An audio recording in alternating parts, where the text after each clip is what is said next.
Students, in this session we are going to explain about metal clusters, as it is the very most important one in your syllabus. So here this is the most important unit and you can easily score in this unit if you pay a little much concentration on it. So just a hybridization structure, what is the bond length and what is the bond type. So like this way some parameters are there. So that's why if you by heart those one, these are very most, this unit is very easy to by heart and also to learn. Okay, so that's why just let's move into our topic, metal clusters. So here first of all you have to know what is meant by a metal cluster. So here if a compound contain more than one metal per molecule and if there exists a bond between two metal centers, then that compound is known as metal cluster.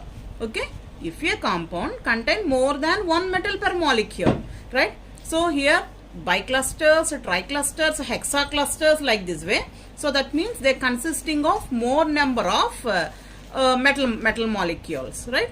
And if there exists a bond between two metal atoms, then that compound is known as metal cluster, right?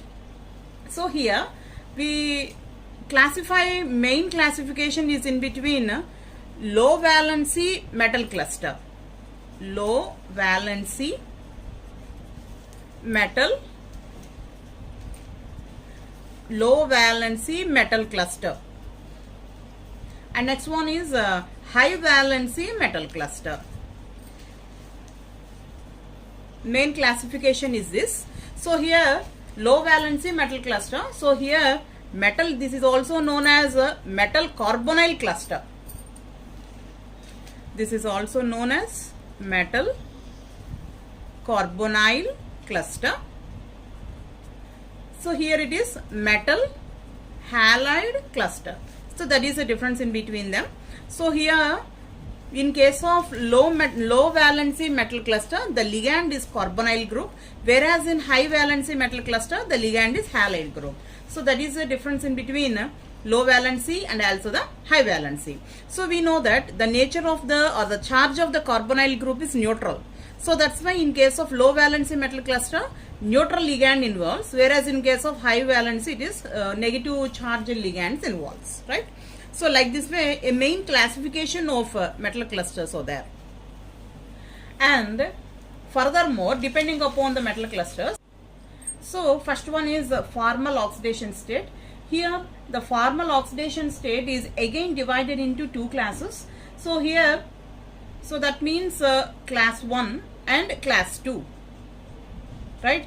So here the formal oxidation, based on it, if lower oxidation state, so the cluster, the metal atom is having lower oxidation state, and the oxidation state is -1 to +1, and the ligand is carbonyls. Here the ligand is carbonyl, and mostly right hand side elements of the periodic table or elements with more number of valency electrons form this type of clusters. Okay, or these may be called as non-halide clusters also. Okay, so formal oxidation state or of two types, that means lower oxidation state and also the higher oxidation state, as we said before, right? Okay, so in this case carbonyl is a ligand, whereas in this case halide is a ligand. So what iron, cobalt, nickel, ruthenium, rhodium, palladium, osmium, iridium, so this type of metals forms class 1 type of metal clusters, whereas, so that means if the oxidation state is higher, so that means a +2 or the +3 oxidation state is exhibited by the metal atom, so then second class of metal clusters are formed. So that is ambi, niobium, thallium, tungsten, molybdenum and rhenium. So these metals forms this type of metal clusters, right? So that means lower oxidation state metals and metal clusters and higher oxidation state metal clusters, and if it is -1 and +1 or +2 and +3. So like this way we classify the cluster type depending upon the oxidation state, right? And then move for suitable electronic configuration. So here in case of suitable electronic configuration, we decide the bond present in between the metal atoms. So it may be single, double, triple or quadrupole. Quadrupole means 4 bonds are present in between the metal atoms anamata. Okay, so here the highest possible bond order is quadrupole bond, usually 3. Okay, so when two transition metal atoms interact, the interactions between their outermost d orbitals. So here, so nature of the d orbitals. So here size of the d orbitals is inversely proportional to